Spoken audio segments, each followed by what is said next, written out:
can see the screen, right? Yes, ma'am. Yes, ma'am.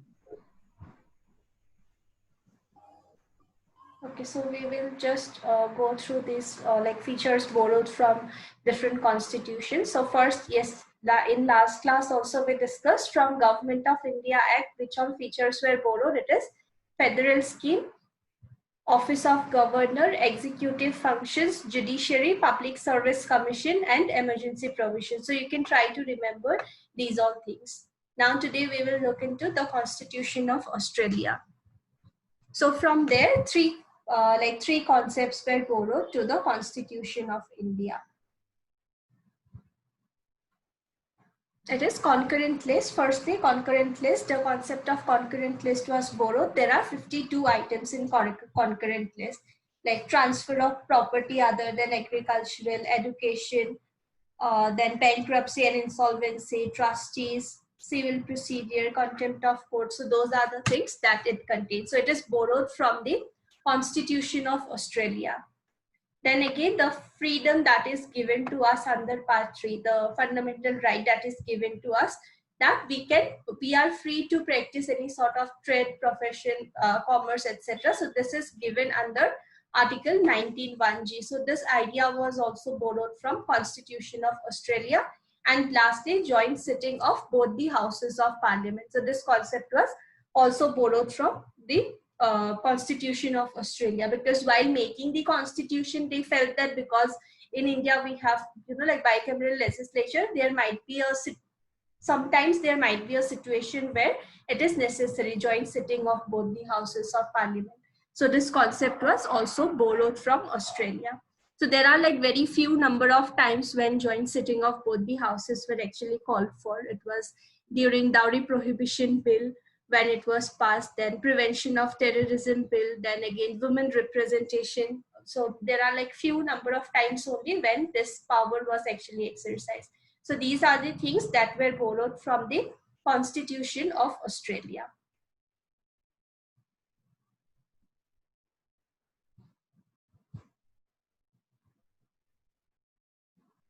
So today, in last class we discussed regarding the introduction and preamble part is over. Now we will start with the actual constitution. So we will start with part 1 of the Constitution of India.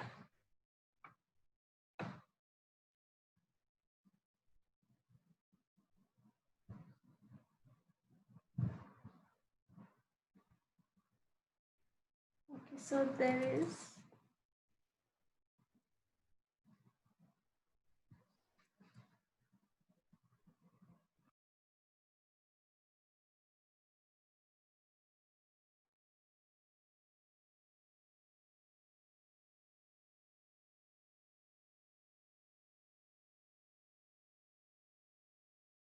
So we'll start with part 1 of the Constitution of India. So there are like different parts in the Constitution of India. If you can remember what all, so if you can remember what all things these like different parts contain, it will be easier for you to answer the questions. For example, any question comes from, take for example the first part of Constitution of India. So even if you do not know the exact article, if you know that part 1 is regarding articles 1 to article 4, it would be easier for you to guess the answer in case of objective type questions. So you can try to remember what like different parts of the Constitution of India is all about. Also, like it's not very easy to remember what each of these parts contain, right? Because all are different parts, different provisions are mentioned. So I saw one video somewhere. So in that video, they have given like some unique technique of remembering it. That technique was like very easy to remember. So I will try to share that with you so that you can remember what all things are contained in each of the different parts of the Constitution of India.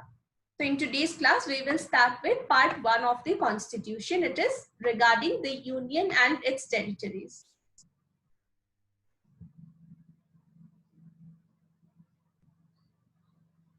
So there are 4 different articles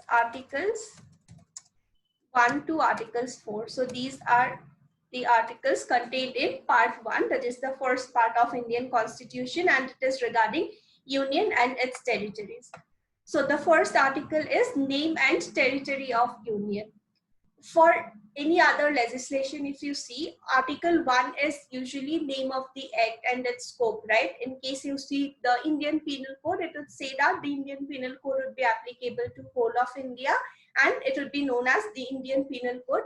So what happens is that complete name and its scope is mentioned. So because Constitution of India is given, like telling us about India as a country, so it starts with name and territory of Union. So it says that India, that is Bharat, shall be what? It shall be Union of States.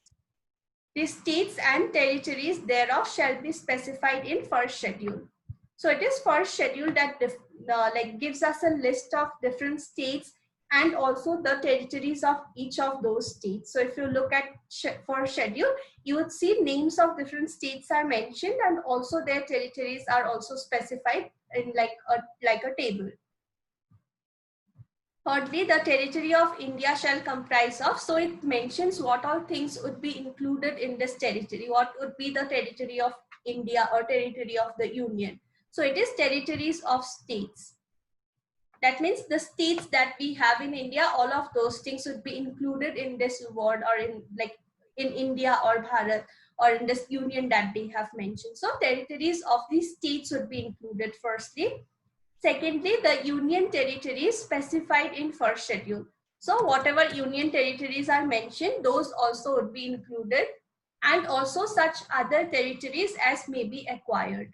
So what this means is that whatever we have at present, whatever we have as a state or as a union territory mentioned under first schedule, all of those things would be included in territory of India. That means all of that comprising, it would be considered as India as a country. And also what it includes is such other territories as may be acquired. After framing of the constitution also, in case India acquires any other territory or any other, locality of any other country, that part also would be included in this definition. That means that part would also be included under India. So these are the three different things that are mentioned. This part is clear, right? Yes,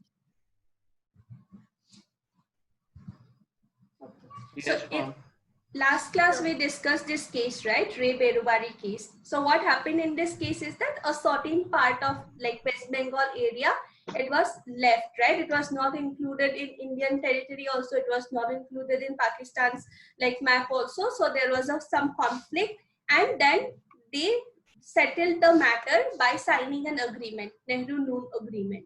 But what happened was that this particular agreement or the validity of this particular agreement was challenged on the ground of Article 1. Why? Because Article 1, what all things it says it will include the states mentioned under first schedule, fine. It would include the union territories mentioned under first schedule, and also it may include any other territory or any other property acquired by India. But it nowhere is mentioning about ceding of any other, any part of India, right? So that provision is not mentioned here. So how can, without amending the constitution, how can someone sign an agreement and then settle the matter and give a certain property of India to Pakistan, right? So this was the main ground on which this case was argued, that no one is given this power under constitution to cede any particular territory or any particular property under the constitution without making changes in Article 1 and also first schedule of the constitution. So this case is also related to this part, that in under Article 1, what all things are given is that it would be the states, the union territories mentioned under first schedule, and also any other property or any other territory that is acquired by India after the commencement of the constitution, that part also would be included. Now second is Article 2 is regarding admission or establishment of new states. So it says that Parliament may by law admit into the union or establish new states on such terms and conditions as it may think fit. So that means mainly Parliament is given this particular power that they can, what they can do is that admit into the union or establish new states. So we saw the definition of union, right? It would include the states and union territories mentioned under first schedule. But Parliament is given this power that by passing some laws, what they can do is that they can include some other things in this particular definition of union. They can maybe create new states and include it as India. They can create new union territories and include it in the definition of like India. So for example, making of Telangana, making of Uttarakhand, and what happened with Jammu and Kashmir, all of those things would come under this, that Parliament has been given this particular power under Article 2 of the Constitution. Now what is Article 3 is formation of new states and alter areas or boundaries or names of existing states. Under this article, Parliament is again given the power that by framing certain laws, what they can do is that they can form a new state by separation of territory from any state, or by uniting two or more states or parts of states by uniting any territory to a part of any state. So same what happened with Telangana, Punjab and Haryana. So all of those things would be included under this provision, that Parliament is given that particular right under Article 3 of the Constitution. Secondly, it can also increase area of any particular state. So it can also include some parts from any other state in some other state. So it can increase, or also it can diminish area of any state. It can also alter boundaries of state and alter names of state. So these are the powers, these are the 5 powers that are given to Parliament to do. And again, that Re-Berubari case, this particular thing was also like argued that under Article 3, Parliament is given certain powers. But what all powers Parliament has been given?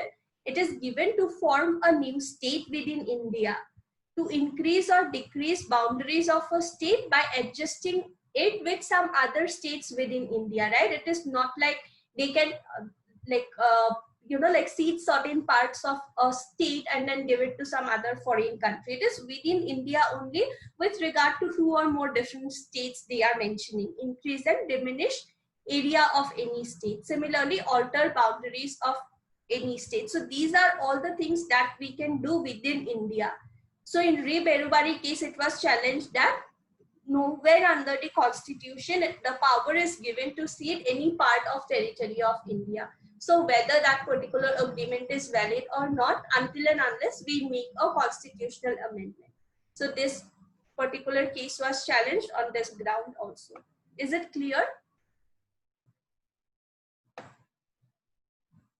Ma'am, can you please again repeat for Article 3 only, this Re-Berubari case?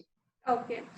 So what happens is that in Article 3, what all things like power is given, basically power is given to whom? Power is given to Parliament. Parliament can do what? By framing certain laws, they can do what all things they can do. They can form a new state, but this formation would be within the territory of India only, right? They may like join 2 states, they may separate 2 states, like that they can form a new state.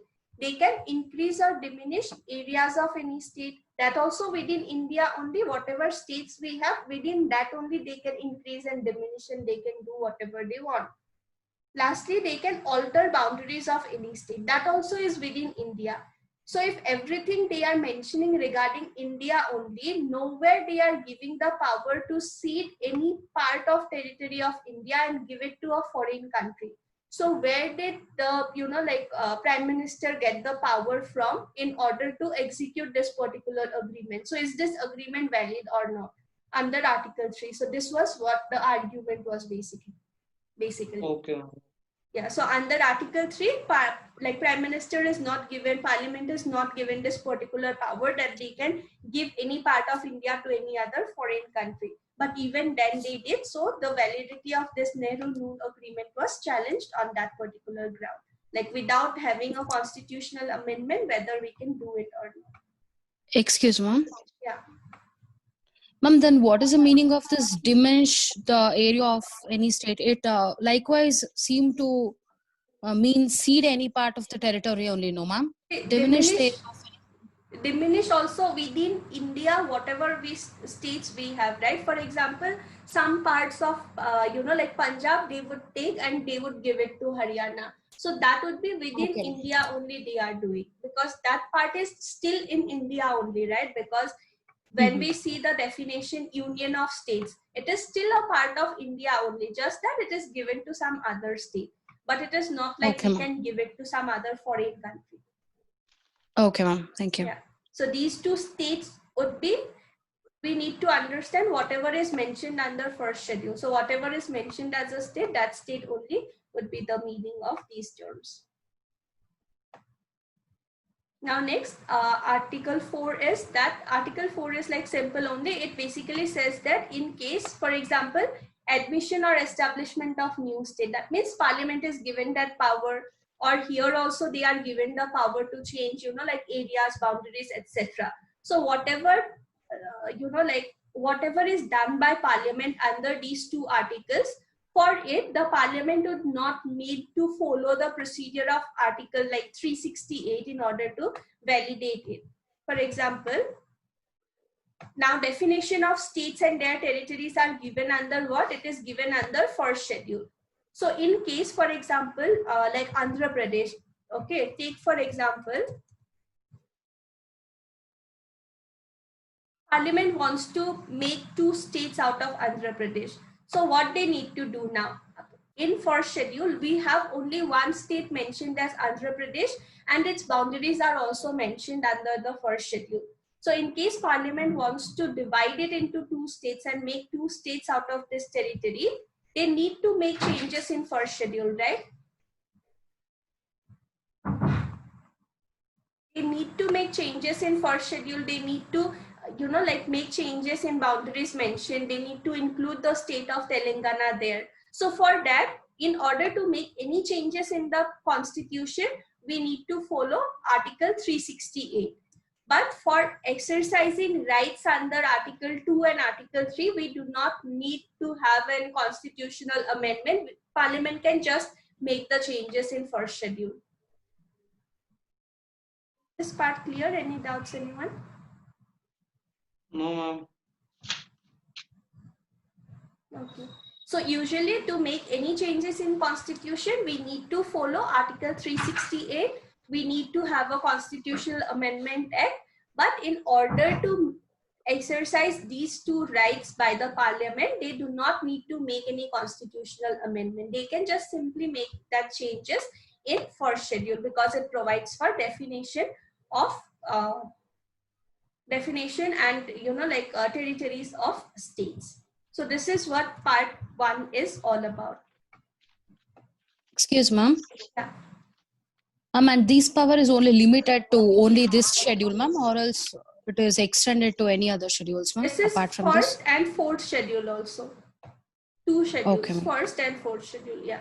So only these two, for these two schedules only, the Parliament is given that power, that they don't need To follow any, article. Yeah, Article 368 in any constitutional district. Okay, ma'am. Thank you. So fourth schedule is regarding allocation of seats to the Rajya Sabha. So if like two states are created, for example, if Telangana is created, obviously they need to give seats to Rajya Sabha from that state also. So for that also they can make the changes without following Article 368.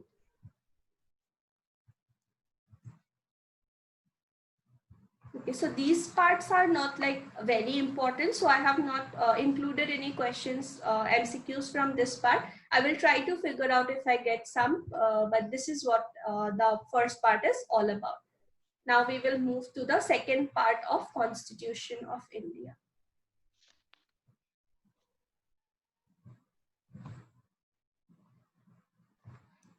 What is part 2 of Indian Constitution? Citizenship. Yeah, it is citizenship. Articles? 5 to 8. 5 to 5 to 11, ma'am. 11, Yeah. 11. Yeah, Yes. 5 5 to to 11. 11. It is 5 to 11. Okay, so next part is part 2 of the Constitution, Articles 5 to 11 of the Constitution. It is regarding citizenship. So firstly, citizenship. Now, why is this concept so important? It is because, like, why is this particular thing mentioned under the Constitution? It is mentioned under Constitution because under Constitution in part 3, certain fundamental rights are given. Some of those rights are given exclusively to citizens of India, and some would be applicable to like general public also, who is not a citizen but residing in India, to them also. So it was very important that they define who all would be the citizens of India and who all would be eligible to enjoy those rights or privileges given under any other parts of Constitution. So provisions regarding citizenship is also mentioned under the Constitution of India. So it is part 2, Articles 5 to Article 11. First one is Article 5. It says citizenship at the time of commencement of the Constitution. So when we had the Constitution at that particular time, who all would be citizens of India? It basically says at the commencement of the Constitution, every person who has his domicile in the territory of India. So the person should have his domicile in the territory of India. Now, what is domicile? Regarding that also there are like few court cases because like there are certain reservations given, right, on the ground of domicile. So who all would be eligible to apply for that particular reservation? So there are a few cases also. So what is domicile as per Supreme Court is that where a person is, you know, like residing and has an intention to settle down. For example, one person from maybe Nepal or United States, he comes to India for some, you know, like a temporary period. Maybe he is doing some research for 3 years. A person or a student from United States, he comes to India in order to do some research on Indian culture for like 3-4 years. That means what? He is residing in India for that particular moment, but he is not a domicile in India, right? He do not have the intention of staying in India for his whole life. He has just come here for a certain duration of time for a certain specific purpose. So every person who has his domicile in territory of India, that means a person who is like residing in India and has the intention of residing in India, and along with this, any of these 3 grounds should be fulfilled. That means this one we need, that every person who has his domicile in territory of India, and along with it, if any of these 3 grounds are fulfilled, that person would be considered as a citizen of India. So firstly, he is born in India, either of whose parents was born in the territory of India, or who has been ordinarily resident in the territory of India for not less than 5 years, immediately preceding the such commencement shall be a citizen of India. That means when Constitution of India commenced, in which year? When Constitution of India came into force? 1951. 50. Yeah. 1951. January 26th. Yeah. So it means what? From 26 January 1950, like before, like 5 years before this date.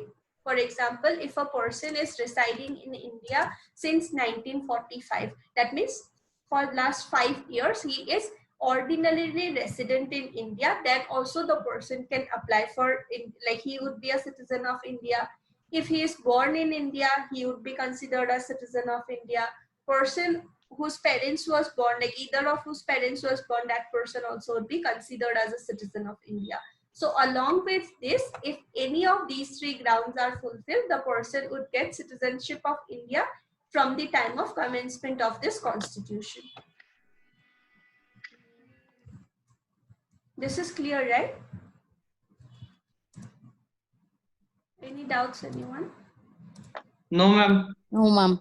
Okay. No, ma'am.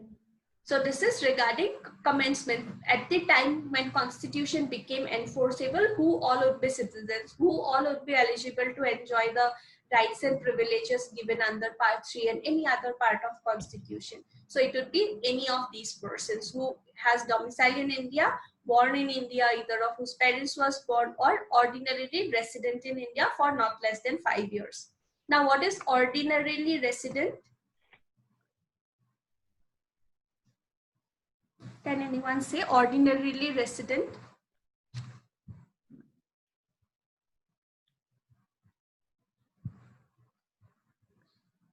So ordinarily resident means what? For example, a person is residing in India. Take for example like 5 years only. Okay, 1945 only he is staying in India. But for some reason, maybe for some, he went to, for example, a person from India, he went to visit United States. Then he had another trip to UAE. Then he had some, he was pursuing some, short-term course, like for 1 or 2 months, he went to Australia or some other country. So what happens? That does not mean that the person is not residing in India. He is ordinarily a resident of India only. He just went to other countries for some specific purpose. So this is why ordinarily resident is mentioned. So these are the categories of persons who would be considered as a citizen at the time of commencement of the Constitution of India. This is clear, right?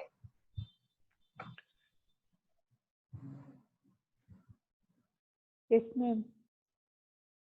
Next type of citizenship is right of citizenship of certain persons who have migrated to India from Pakistan. So after division, if some persons have migrated to India from Pakistan, then how would their citizenship be decided? So it says, any person who has migrated to the territory of India from the territory now included in Pakistan shall be deemed to be a citizen of India at the time of commencement if. So that means if a person has migrated to India from Pakistan,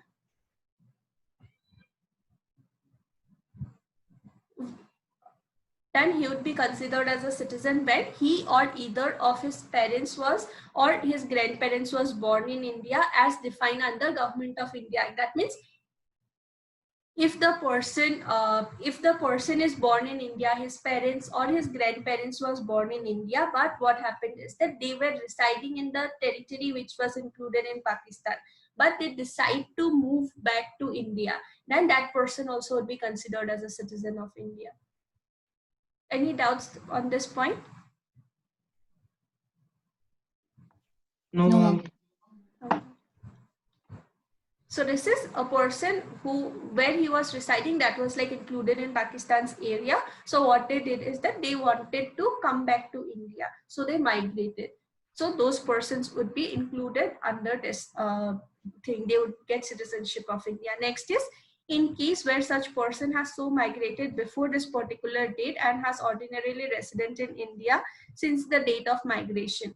So if a person has migrated before this particular date, so obviously we need to fix a certain date, right?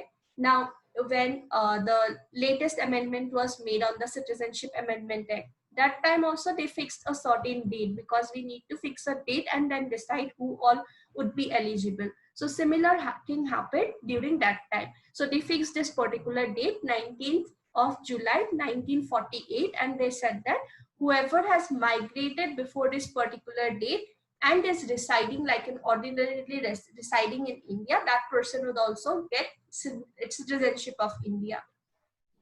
This is clear, right? Yes, ma'am. Okay. So if the person has migrated before this particular date, he don't need to do anything. If he is ordinarily residing in India, he would be a citizen of India. But what happens to the people who came on or after this particular date?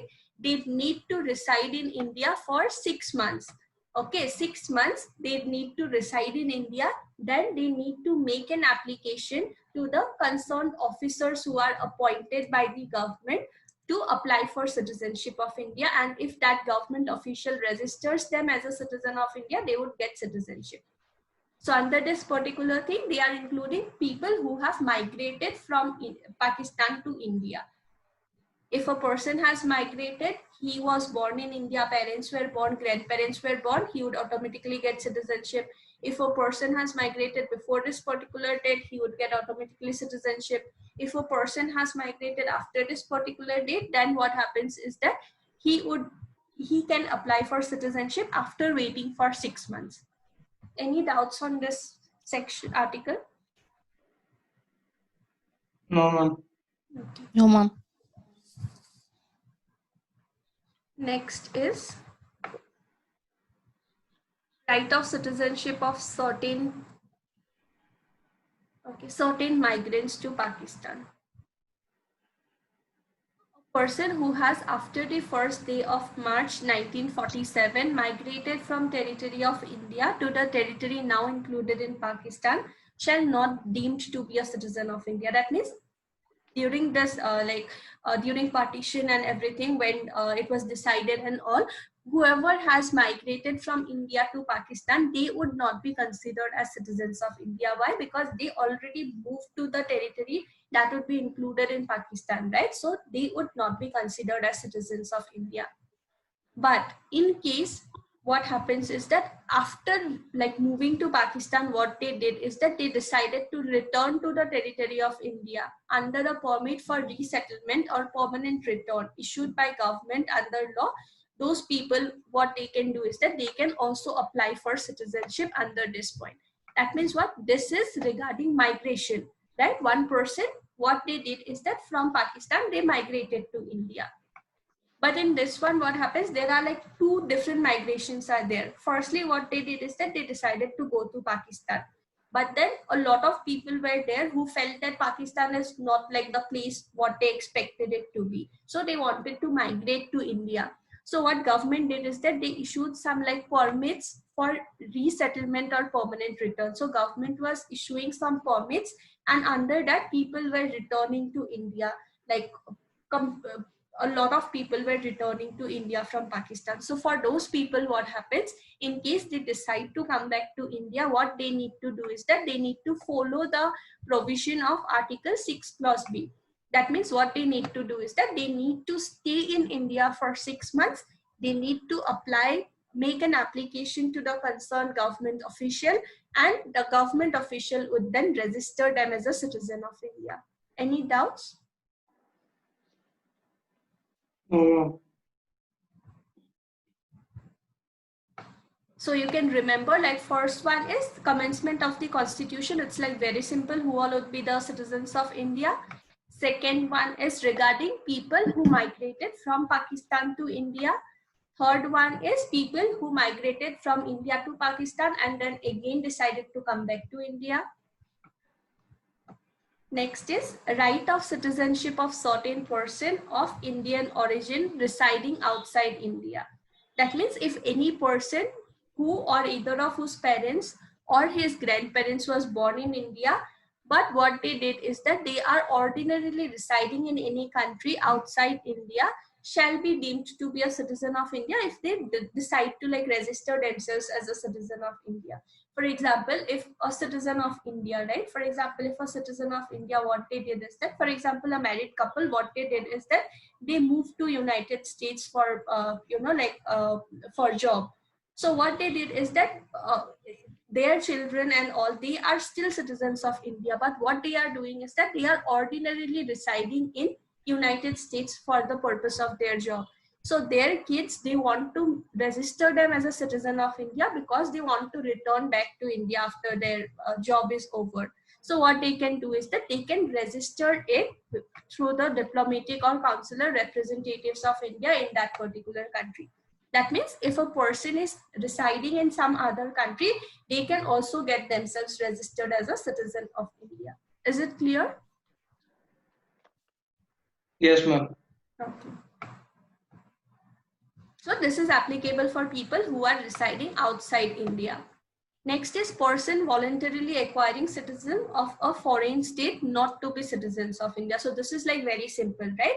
If, for example, that particular married couple only, they went to United States and they got citizenship of United States. So what they did is that they decided that they would, like to stay there only. They do not have any plans of moving back to India. So what will happen is that in case any person accepts citizenship of any foreign country voluntarily, they would no longer be considered as a citizen of India.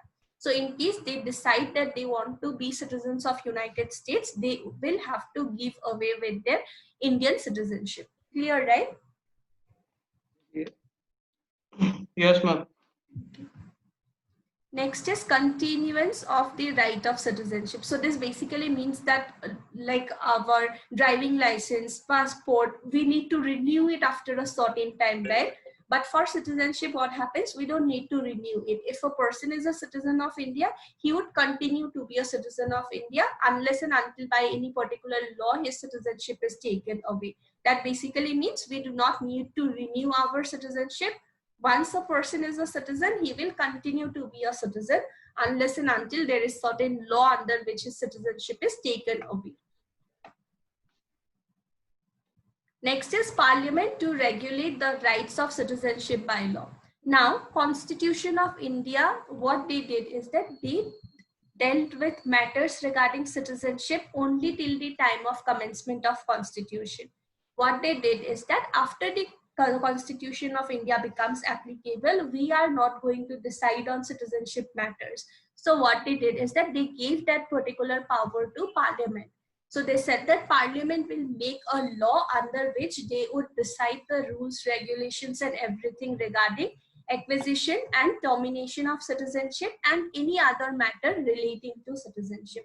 That means they said that we are not going to look into this particular matter, but it would be the Parliament who will like frame a law and then deal with citizenship matters after commencement of the Constitution. Any doubts on part 2?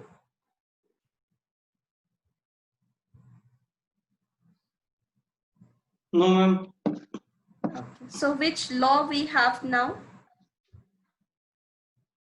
Ma'am, CA. Yeah, it is. It is CA, not CAA, because Citizenship Amendment Act. Ship, It is, yeah. So it is Citizenship. Yes, ma'am. Amendment Act. Which year?